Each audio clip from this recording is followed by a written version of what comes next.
It's past time to expose the Democrats and Republicans for usurping liberty and freedom. What you are about to hear is the amalgam of passion and truth. This is the Southern Liberty Radio Show.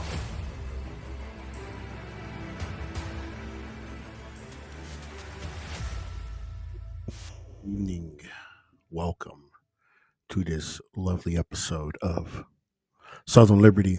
I am your host, Mr. Roderick Threets, and we're gonna get down tonight. I appreciate y'all spending a little bit of time with us this evening. And just real quick, before you do the things and listen and plug your ears in and all that good stuff, do me a favor. Go ahead and like it, share it, this whole thing, because this episode right here is going to open your eyes to what the federal government has done using the courts to expand its power. Right? You guys know, you hear me all the time talking about we should always question, why is the government doing this? Why? Right? Why do you want the government to do that? Right? I need to remind people that the state, right? The state means no good to its people, only to use them as tools for their gain, right? Then they send their little shills out there, right, to help you comply, right? Or if not, give you assistance by snitching on you, right? But this usurpation of power, or as a lot of you have heard me call it, judicial supremacy, right? Republican, Democrat alike have used the Supreme Court to usurp power from the people or give themselves powers they were never intended to have, right? This evening, we're going to talk about the expansion of the Commerce Clause and why I rail against. In the end, you'll see why I rail against abortion the way I do. Once we get done with this episode, it's probably about 35, 40 minutes long. Once we're done with this, you will understand why my position is what it is. And somebody had talked about it a little while ago that I needed to do something on the Commerce Clause, and they were confused on the Commerce Clause. It might have been last week, so this is why we're here. I think it was Miss Marlene. Can't remember. Might have been. But anyway, thank you for the idea, because it does need to be talked about. No one talks about it because everybody's scared to talk about the federal government power, because those statists themselves want to fight for that power, right? The political parties want to fight for the power to state to impose their moral will upon the people that may or may not like it. Democrats, Republicans alike, y'all know what I'm talking about. So, again, before we get started, make sure you guys like, subscribe, and all that good stuff. Before we get knee deep into this, so I'm going to be throwing out some screenshots, things of this nature, right?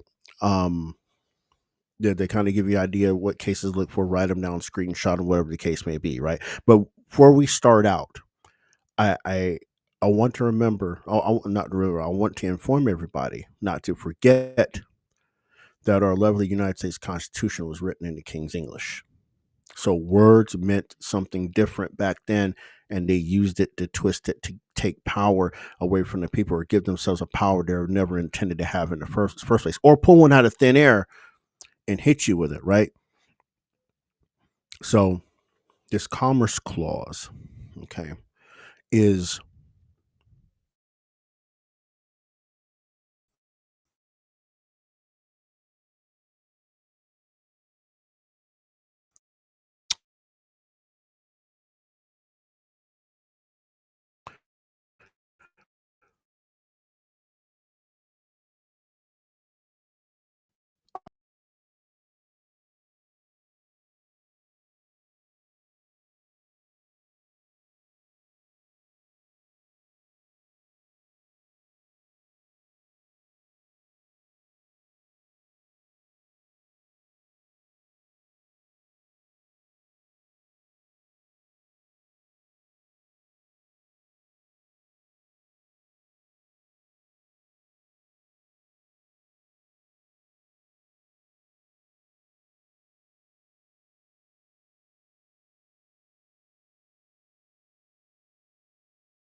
activity, right?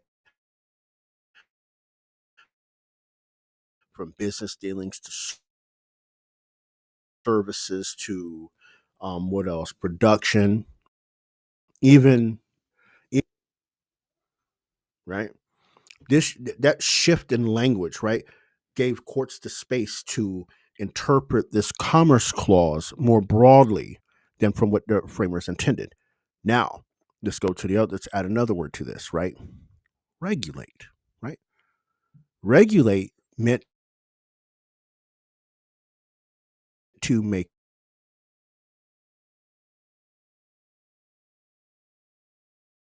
regular or to when the Constitution gave Congress, okay, the power to regulate commerce, right, among the several states, it meant Congress could make sure interstate trade was fair, consistent, and free of state imposed barriers. But today, regulate means something completely different, and y'all can just guess where it's going. But regulate, right, as you've heard me talk about the regulatory state, right, means to control, to direct, or to manage, right? Now, combine that in the modern, broader sense of commerce, and suddenly that light bulb should have turned on, right? To regulate commerce sounds like it sounds like Congress has the power to control the whole entire economy, right? I want you to think of that. I'm going to go through a couple cases here. I want to get this on screen real quick. Um, start getting these on screen so you guys can see what I'm going to be kind of talking about here. Here we go. Here's the first one. So here we go. The first case I want to talk about in this journey, I might need to make it bigger for you guys so you guys can see the cases. Oh my, that got real big. Sorry guys. I saw some crazy people on my screen there, and it goes all the way here. So Gibbons. Oh, that's too small. Sorry, y'all. So that might. It did it again. No, don't stop doing that. I don't know why it's doing that. Sorry, y'all. All right, I'll leave it right there. I'm not touching it no more. I'm not touching it. I'm not touching it. I promise. So the first case I want to talk about is Gibbons versus Ogden.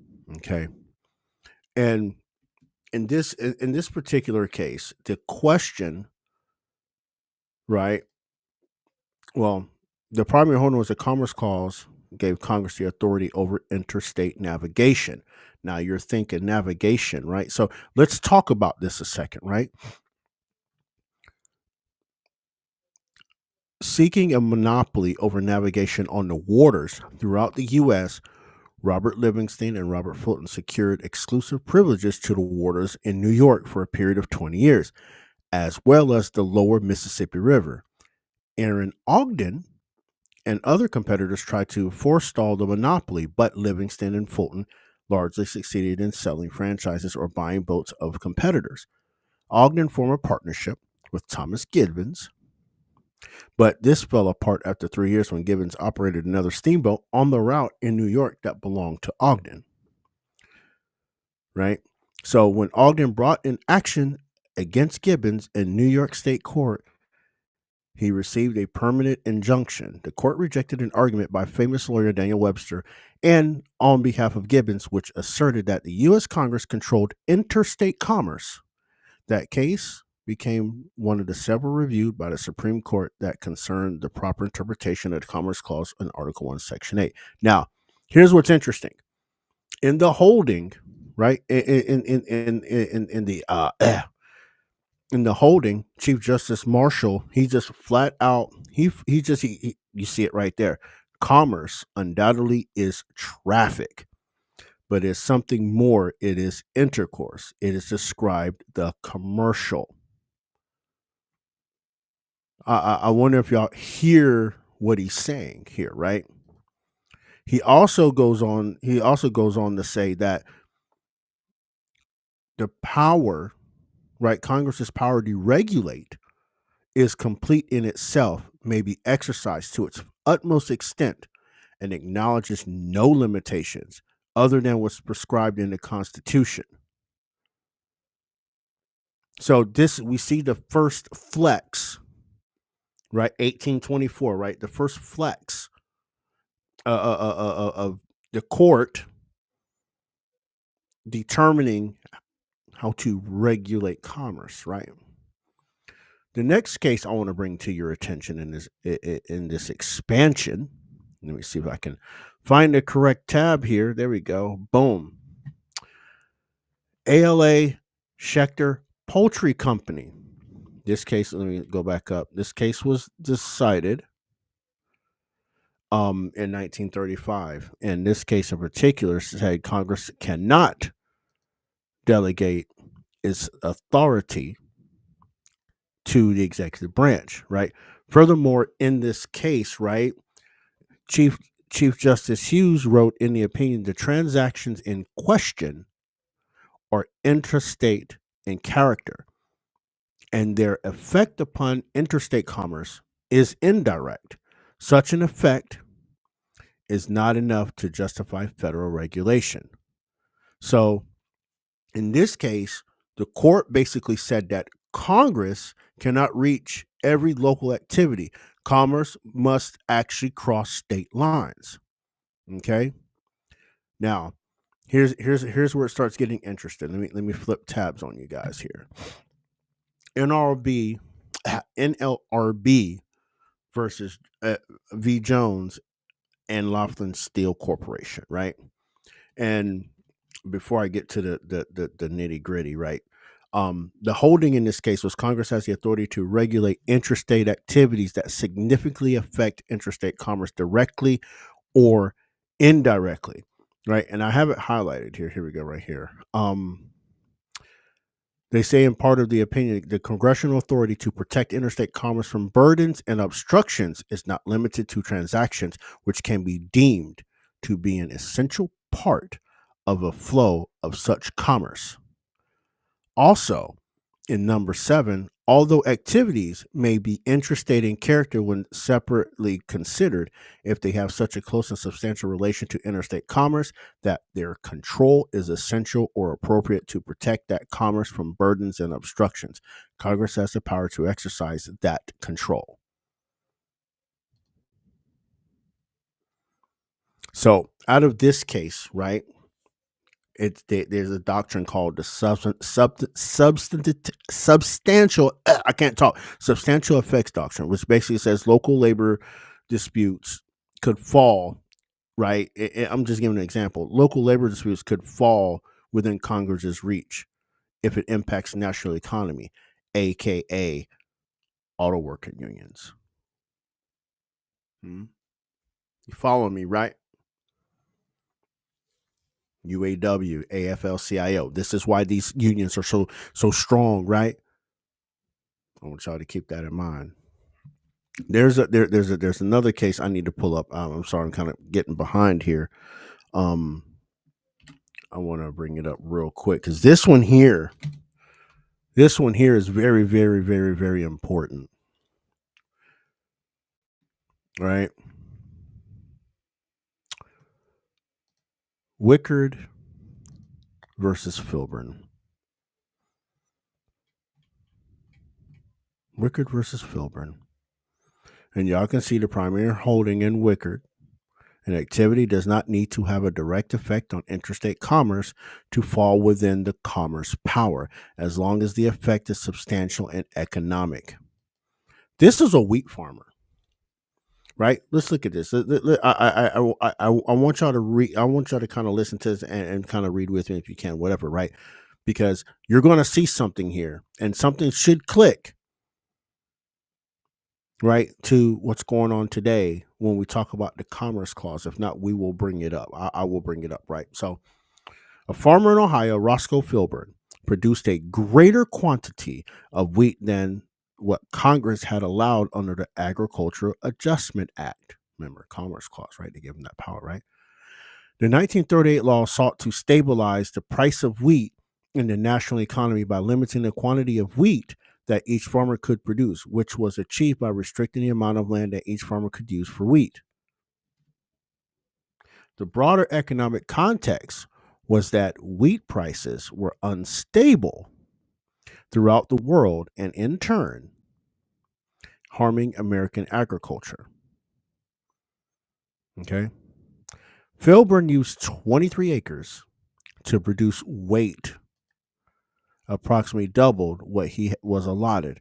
He did not argue that he was unaware of the law in either 40 or 41, the two harvest seasons in which he violated it, nor did he dispute the economic conditions giving rise to law or the need to control wheat prices. He argued that the extra wheat that he had produced in violation of the law had been used for his own use and thus had no effect on interstate commerce, since it never had been on the market. In his view, this meant that he had not violated the law because the additional wheat was not subject to regulation under the Commerce Clause, right? Writing for a unanimous court, Jackson found that the Commerce Clause gives Congress the power to regulate prices in the economy, in the industry, and this law was rationally related to the legitimate goal. He pointed out that Filburn would have needed to buy wheat if he had not used his own wheat for personal consumption. So his choice still affected. Let me repeat that again, just in case y'all missed that, right? He pointed out that Filburn would have needed to buy wheat if he had not used his own wheat for personal consumption. So his choice still affected the national economy and interstate commerce by removing a buyer from the market. Put a one in the chat if you hear what I'm saying. Put a one in the chat if you hear what I'm saying. Because I'm about to flip the script on you. Put a one in the chat if you hear me, if you're understanding what's happening here.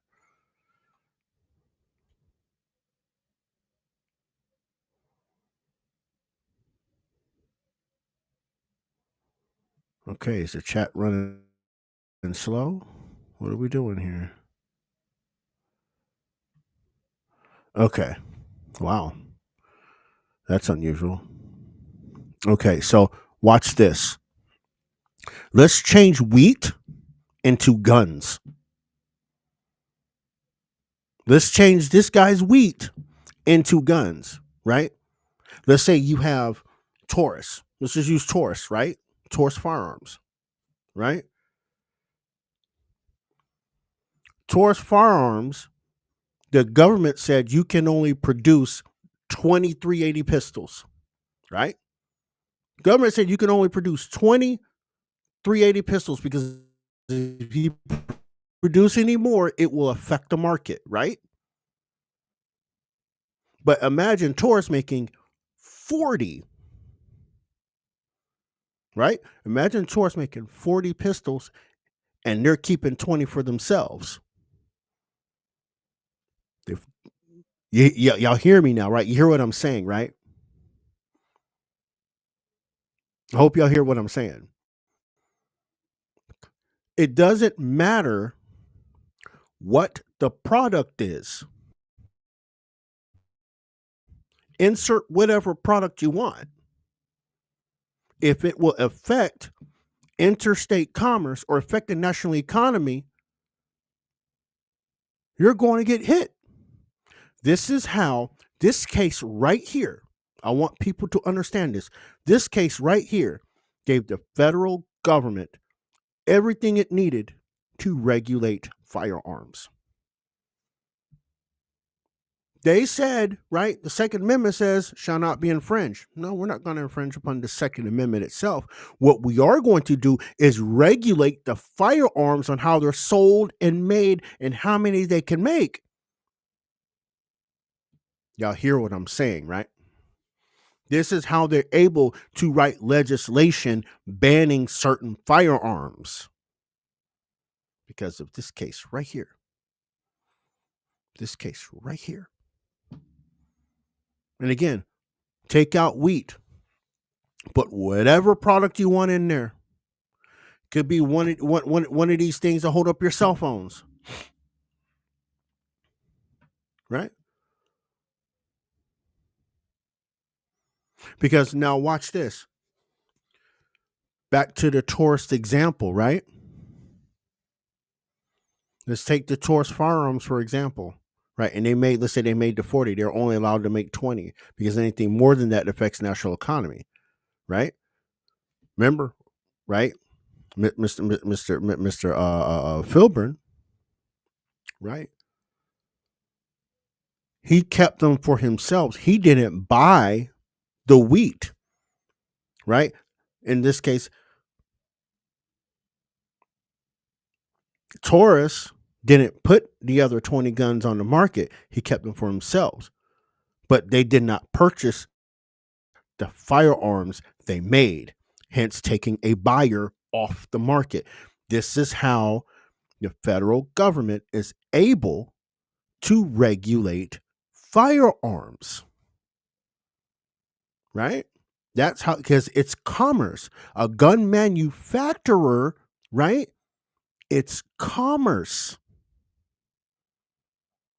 right? Now, if a gun manufacturer was to sell only within the state, the hell with the federal government. But we know firearms cross state lines all the time, don't they? By manufacturers selling them in other states, right? Selling them to FFLs in other states, interstate commerce. We can say 2A shall not be infringed, but gun manufacturing is commerce, and this is how they do it. In this case, right here, gave them the authority to do it. This case right here, again, like I said, insert anything you produce or any service, insert that there, and it is doesn't matter. Doesn't matter. Doesn't matter.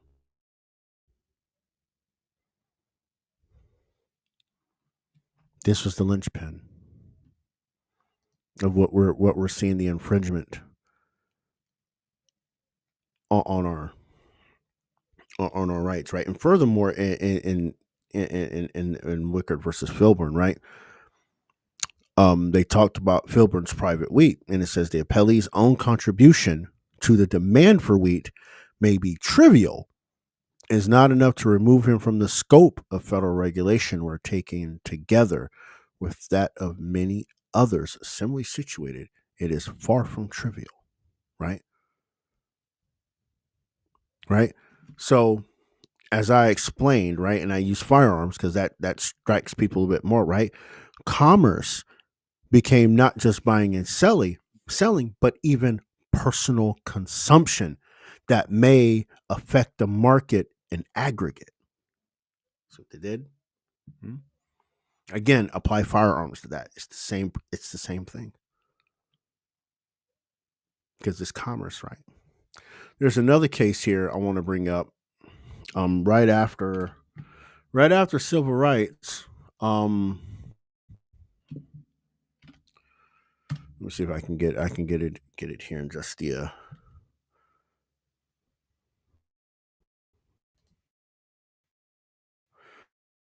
All right, so we have the heart of Atlanta.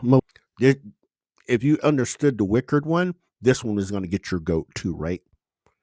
The holding in the heart of Atlanta motel versus the United States is that the Commerce Clause extends the anti-discrimination provisions in the Civil Rights Act of 1964 to hotels that host travelers from outside the state. I want y'all to think about that.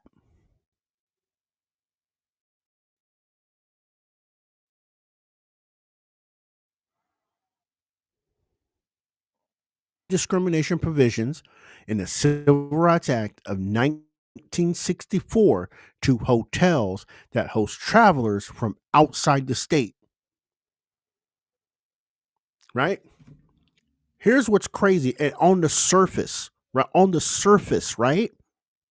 This is why y'all always hear me ask the question: if you have, right? If you have constitutional rights, why do you need civil rights?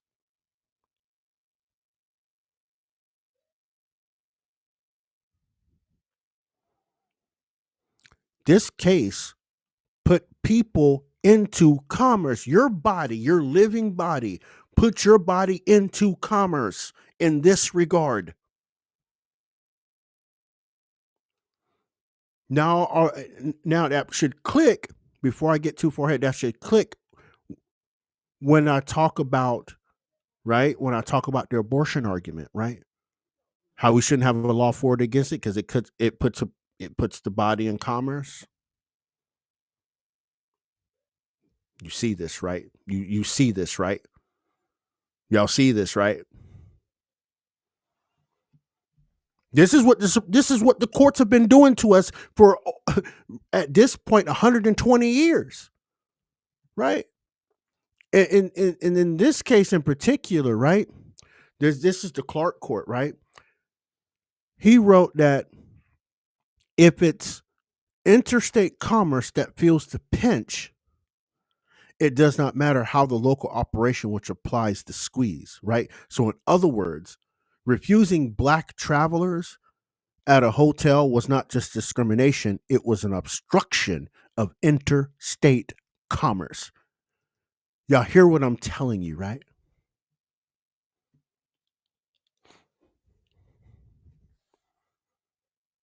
You can discriminate against the white man all day. Remember? But you can't discriminate against black people because of civil rights, that black people needed civil rights, which goes back to my argument, right? Again, right? Black, I've shown y'all about the topic of race. I've shown you this, right? I've shown y'all this. Race, what is race? Right? Remember when I told y'all what race was? And I showed y'all the definition in the law dictionary, what that is?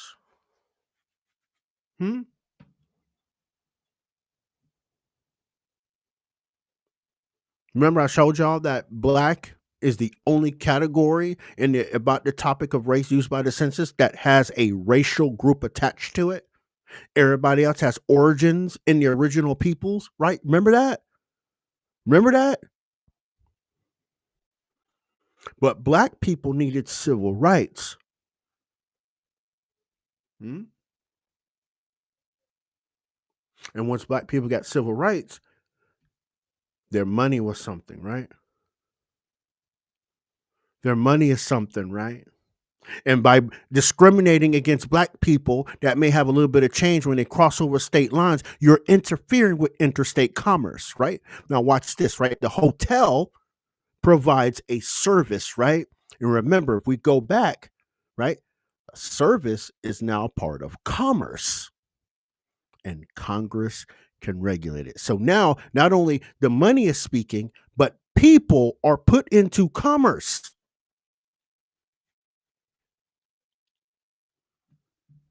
People are put into commerce. The living man is not supposed to be in commerce.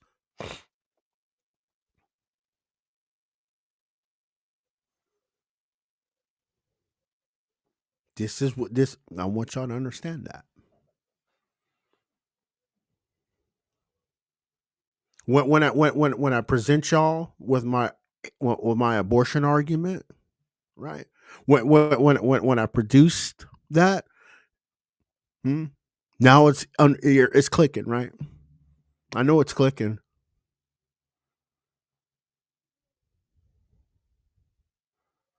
I'll come back through later if this question's in the chat. I'll come back later. But this again, this court case right here put human bodies into commerce,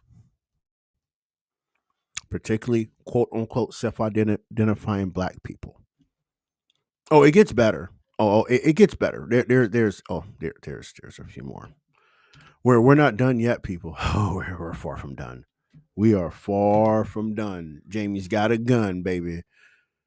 Remember, hit your like and subscribe and all that stuff. Hit all that stuff here going on. I got all kinds of bells and whistles going on. I'm sorry about that, guys. All these extra bells and whistles going on here. I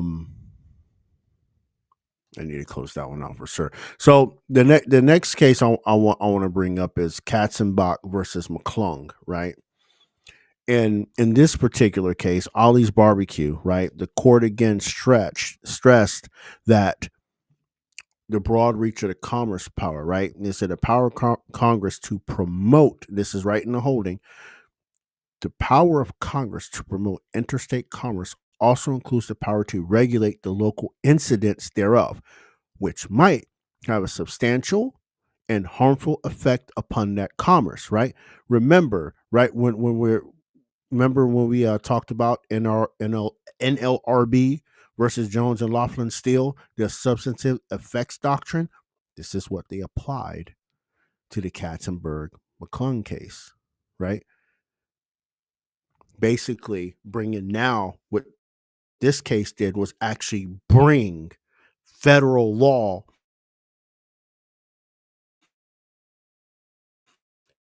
into the small local restaurant, the ma and pa grocery store.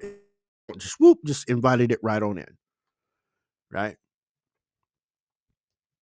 I know this is a crazy ride, people. This is a crazy ride. It's a lot. So you may need to go back and re-listen to it. Um, but this is look this.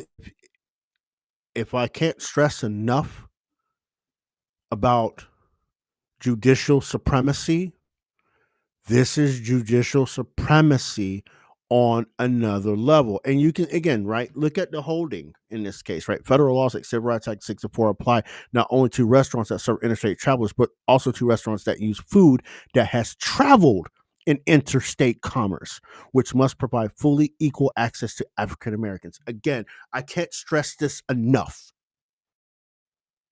Not only bodies, right, are in commerce because of the Civil Rights Act of 64, right?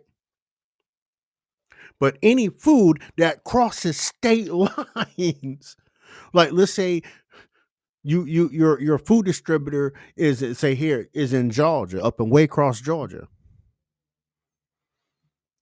That food I'm serving in that restaurant, I have to serve it to African. See, I want people to understand how absurd this is. All in the name of Congress, of commerce. All in the name of commerce. I know this is wild.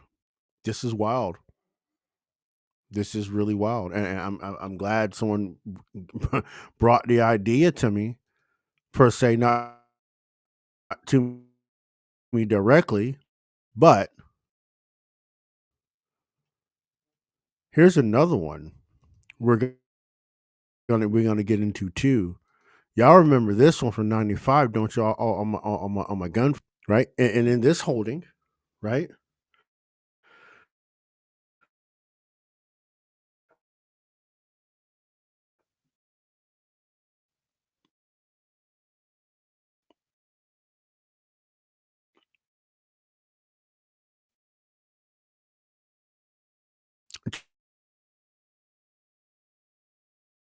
Chief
All right. I don't know if you guys can see me again. Apparently, we're having those internet difficulties again. If you guys can hear me, um, let me know. We should be back in the building.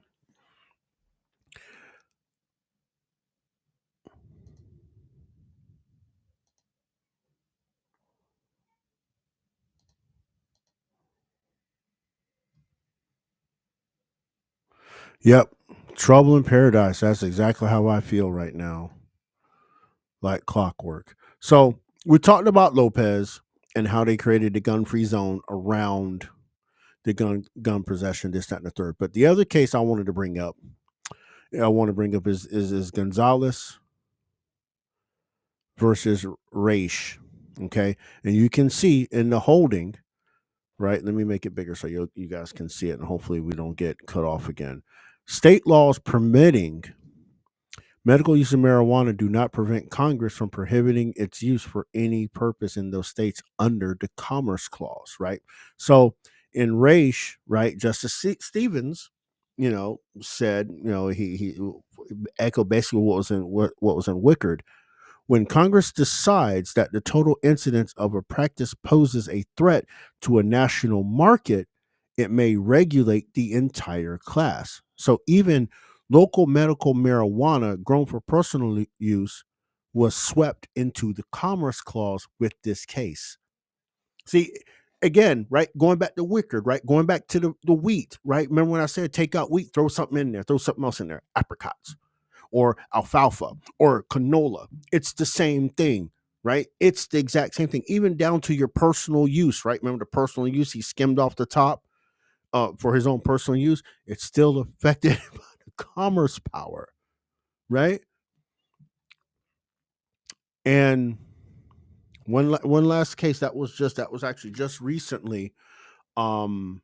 Let me see if I can find it real quick. Um, NF NFIB versus Cibelis, right? And this case had to do with Obamacare. This was the Obamacare one. Oh, did it again. Sorry, guys. I need to make it big enough so y'all can see it. Sometimes I hate this browser. Sometimes, right? We can see in a primary holding, right? Of oh wait, you can't see it yet. You can see it now though.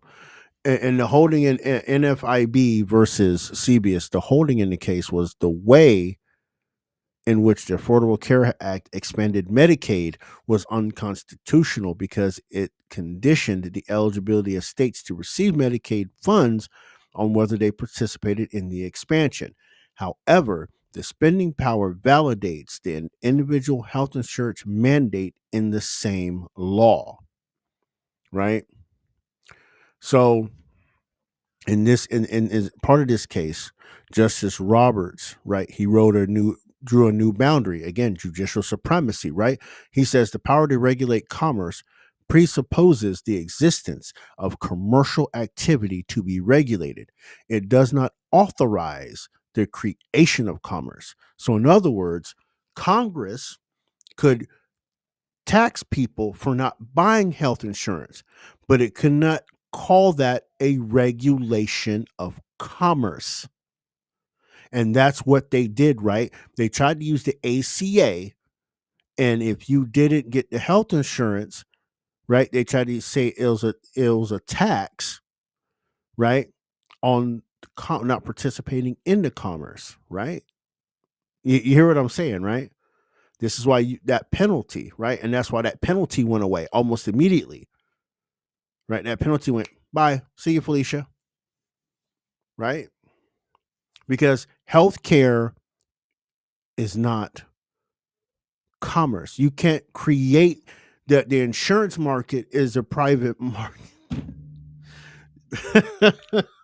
Lord Jesus, I can't.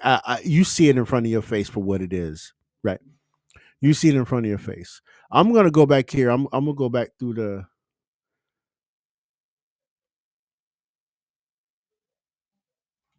I'm gonna go back through the chat here real quick, and I want to look at see if you guys had any questions. or anything brought up. Shout out everybody in the chat. I appreciate y'all. Appreciate our new people pulling up. Um. Okay. Don't.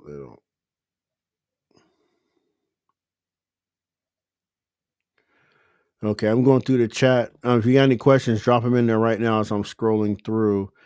Um. Okay, Miss Cheryl, you presented said question. Um. How many gun? Actually, let me stop sharing the tab and make it bigger. There we go. So Miss Cheryl's question is, how many gun laws and regulations can be done? Literally unlimited, because guns are commerce, right? Guns are commerce. And this is how they get around doing assault weapons bans and things of that nature, right? This is how they get around, like in Colorado, for example. They have a grandfather clause. You can't pass the gun down, right? It's commerce, right? It's all based on commerce, people. This is how they will regulate guns out of existence if we don't stop them. That's straight up. That is so straight up. Thank you for the question, Miss Cheryl. Um,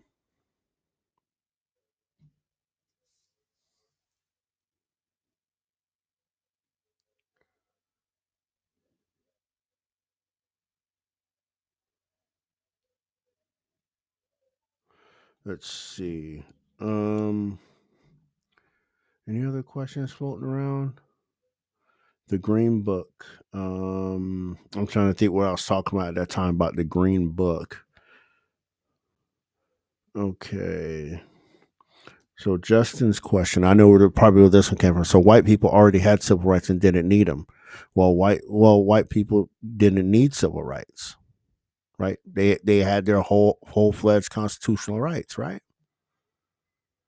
Right. You only give rights to people that you may or may not think they had because of historical context, right? Right. I want to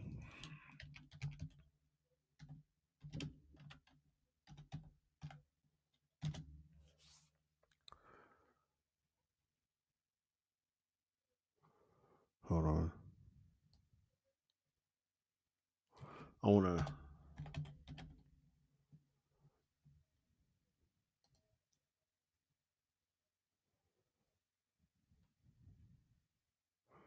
So I want to introduce you to a word here.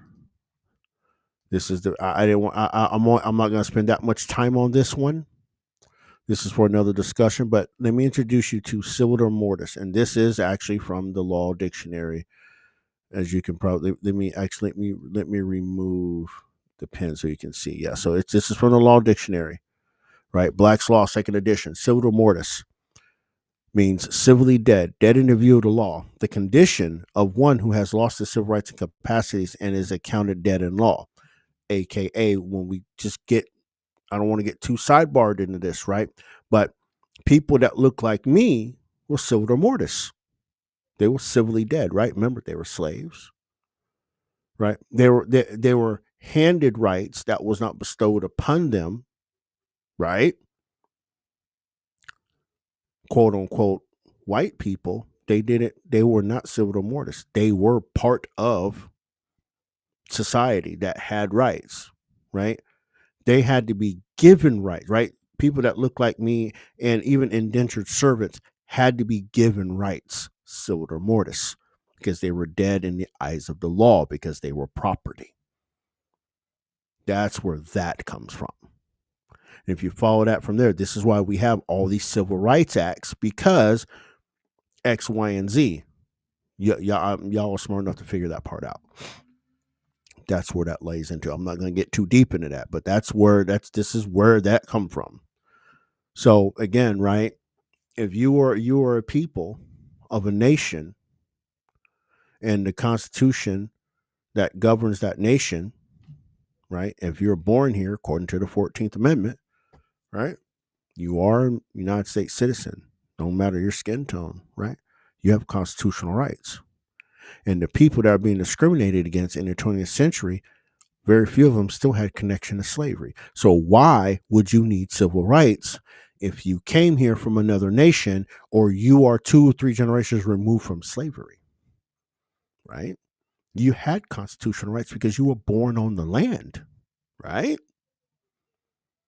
So think about. I'm gonna digress from that though. Good question though, Justin. I appreciate it. Um,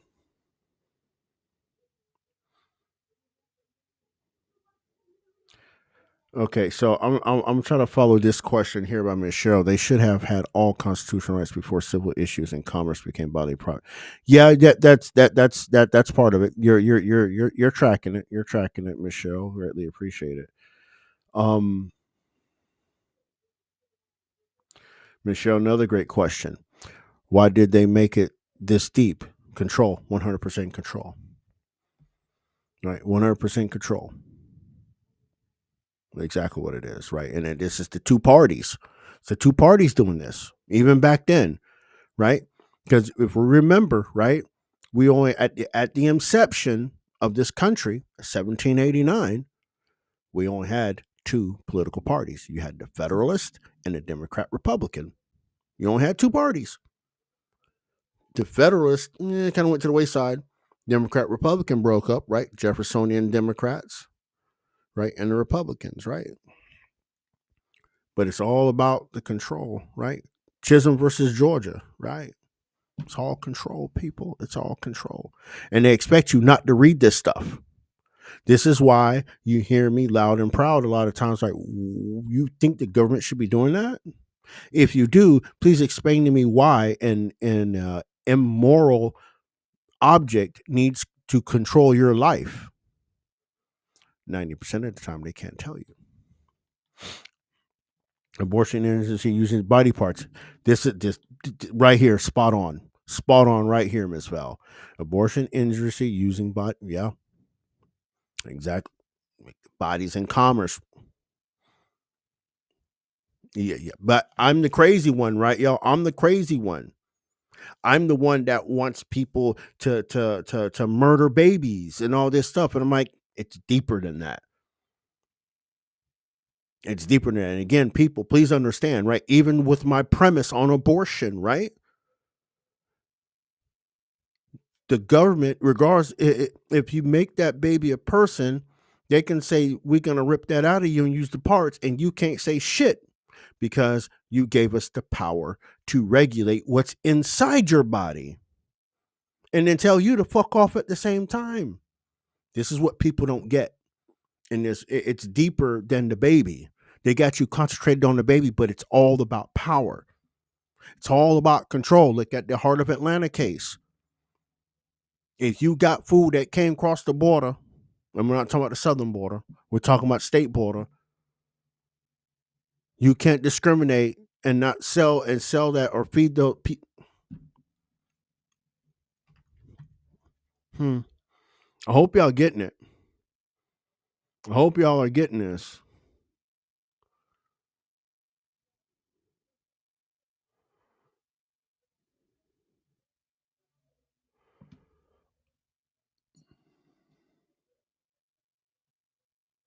Yeah, that was the case about tax or no tax.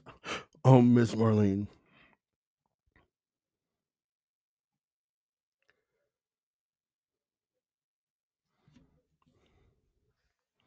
Yeah, that would be that would technically be correct. That would be the technical, because they had to be right. Because remember, they were civilly dead. Slaves and indentured servants were civilly dead. Civil de mortis. They were giving civil rights. Right, it's a it's a concept for people to wrap their head around, because they're like, yeah, they're living people, yeah, they are, but they were considered property. They were part of commerce. Remember, slaves and indentured servants were part of commerce, right? They were property, so they had to be given civil rights. This is why the Civil Rights Act of 1866 is very important, because it gave them the newly freed slaves, the freedmen, citizenship in the states they were in, which gave them state constitutional rights, right? They gave them state constitutional rights through that, right? And then the 14th Amendment gave them U.S. constitutional rights. So again, right? Everyone after that, I think it was 18. So we're at actually 1869, 1871, 1953, 1957. You didn't need though all those civil rights bills was tailored toward people that looked like me. Think about that. Think about what we just said, right? Y'all tracking me, right? I'm sure you are. If not, you'll go back and listen and put the puzzle pieces back together again. Let's see what else.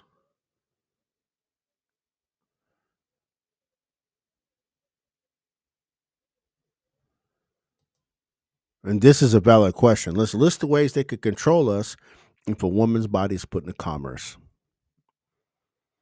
Hell, the government could write a bill. All women under the age of 25 are now street hookers. Fuck your personal liberty. You street hookers now. You gave us the power of your body, man. Hmm? Hmm? We gave you told us to make a law to make a baby a person. Hmm? And when you gave us that right, we can control the complete human condition now. Won't you go on out there on the strip in Las Vegas and get on your knees for $60 a man until we say it's fit? I'm just saying. I know it sounds facetious. But really think about it. Hmm? You gave the government control over the human condition. They can make you do what they want. Mao's China. You can only have one baby. All others, you got to kill them, huh? Y'all trust our government not to do that? We got some very deranged people that is on the political left that would love nothing more than to claim conservatism is a mental illness and write a law that basically says you're human weeds, kind of like Margaret Sanger did about people that look like me, right? And y'all still want the government to pass a law for or against abortion and declaring the baby a legal person. Go off though. Go off though.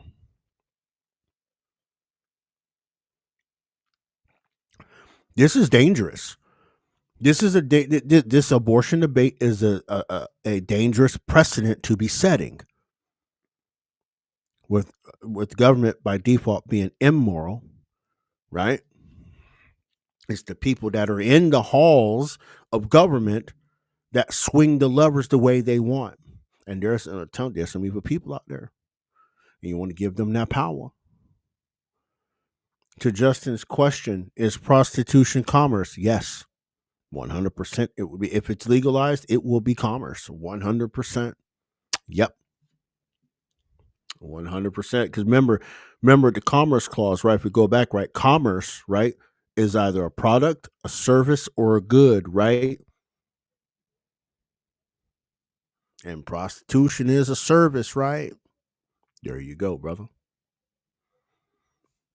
Yeah. Imagine if the government made laws on prostitution and then they had control of personhood. That's what I was saying, brother Justin. They could say, you need to work that corner. And what you going to do about it? I have my freedom. No, you don't. You gave it to them. You handed it to them when you told them to make a baby a person, right? Make a baby a person. Give it personhood. On the second, on the top level of that, you told the government that you can tell me what to do with my body, for or against, right? Mm. Look. I'm just a messenger. I'm just telling you the slippery slopes of history are real, and a lot of people in America do not believe it's real, but it's really, really real. People, this is no joke. Your liberty, the liberty and freedom of this nation is on the line, all because of the abortion debate. And if you trust government that far, look, I'm not gonna say it. You add your own words to that. Hmm? Remember, I need I mind you, it was the government, it was the state that told you, to my fellow nurses and doctors, you had to get the jab. You had to get it. Fuck your personal choice. You had to get it. Your government told you that. Hmm?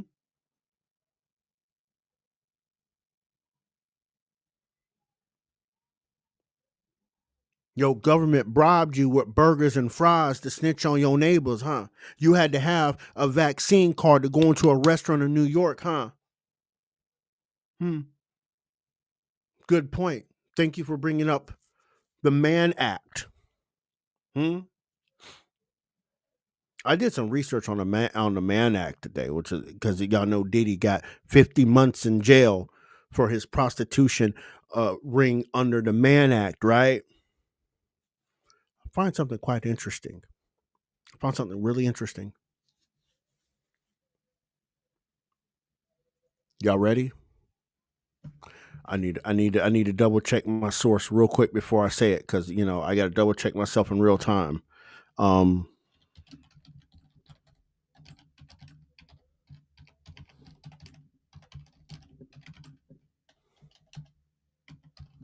I had the notes for it here.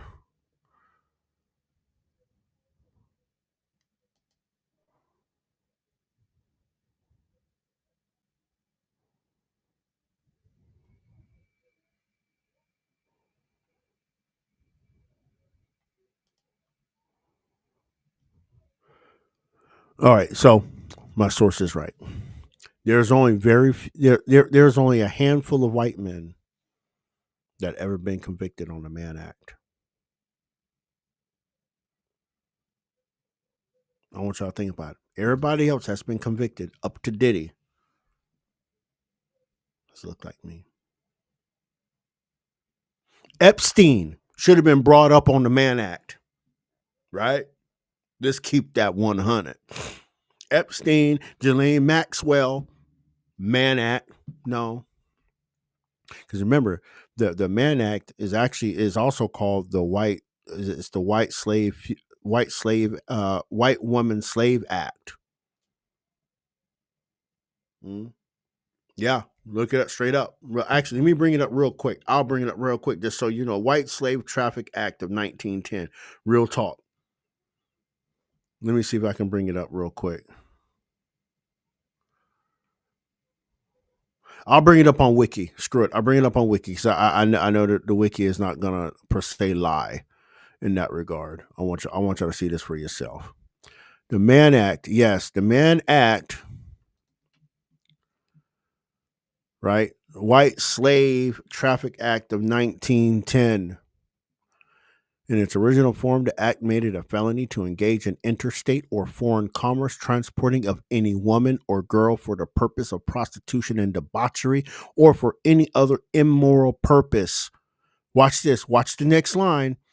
Its primary stated intent was to address prostitution, immorality, and human trafficking. Ladies and gentlemen, let me ask you a dead serious question, and I'm going to say this with with my whole chest and my dead face and 10 toes down.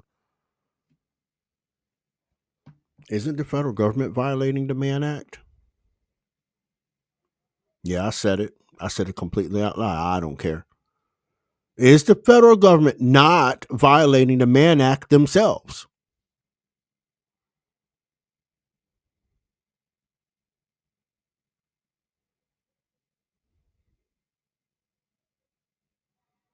I mean, those of you that have some of you that may have forgotten what's been going on, but that southern border's been wide open. Hmm? That southern border has been wide open.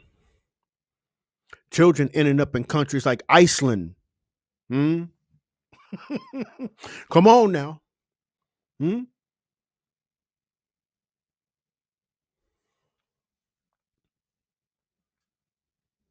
Remember that lady from the ORR 3-4 years ago talked about how They'll just release children to anybody they think is a family member.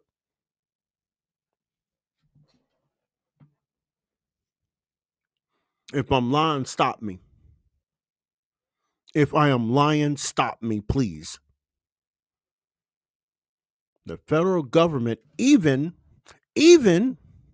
transported unaccompanied minors on airplanes across several states. What gave them the jurisdiction to move foreign nationals in that manner? If I'm lying about a violation of the Mann Act by the federal government, somebody tell me I'm lying. If you're picking up foreign nationals, putting them on airplanes, and sending them to other states in the union, you are also yourself violating the Mann Act. But you're going to convict Diddy. And again, now I'm not a Diddy fan, but the hypocrisy is real, right? The hypocrisy is real. You didn't charge Jeffrey Epstein. You ain't charge Jeffrey, huh? With the Mann Act. He was bringing children from here and all over the world into a U.S. territory, man. You ain't gonna Mann Act on him, but you gonna do Diddy. From lying and flying.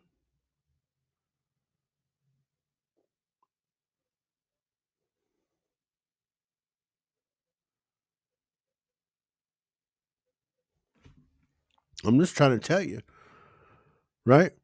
Even the Mann Act. Don't get me started. I just figured y'all would kind of figure that one out. I'm looking for more questions in the chat though. Here we go. Let's see. The illegal children that are put in the foster care are becoming citizens, so their illegal parents can come back. I don't know. Maybe I'm not sure. I haven't looked that far into that, so I don't know. I do not have a clue.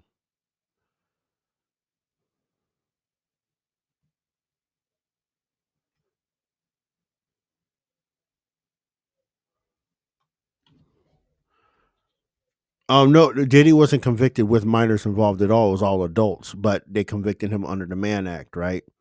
And with the Mann Act, it doesn't matter if it's a child or an adult, right? Human trafficking is human trafficking, right? I'm just saying, right? He got 50 months. 50 months.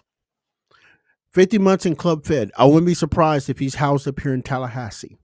I wouldn't be surprised. The same place Ghislaine Maxwell was. I wouldn't be surprised if Diddy's in Tallahassee. Just saying. All I'm saying is, ladies and gentlemen, you got a crash course in how the government expanded its own power it wasn't intended to have through the Commerce Clause. They regulate everything through the Commerce Clause.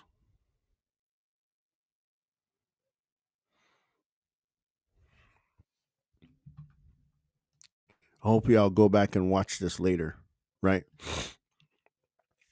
Because it's at this point it's literally it's a matter of factual at this point. Our government will find ways to tear our republic apart, and they will use the people to do it, right? Back in 35, it was wheat, right? Back in 1824, it was navigable waters, and navigation was commerce, right? Healthcare almost became commerce, right? But they turned it around a little bit, right? I mean, let's think from steamboats to school zones, from wheat fields to health insurance, right? That meaning of commerce, right, has stretched far beyond the framer's intent. And this story I kind of laid out there, right? And the information I gave you isn't it just about law, it's about words, right? Words matter, right? Commerce once meant trade, right? Remember, to regulate commerce, right? Regulate means to make regular. But over time, it meant that Congress, through judicial supremacy, because remember, let people remember, let me connect the other dot here. The Congress, under Article 1, creates all the inferior courts, right? Which they can set up the districts, the appellate districts, all that stuff, and allow cases to go through the way they want them to go through. Right. Right. I'm going to ask y'all a question. It's something to think about. I want y'all to really seriously think about this, right?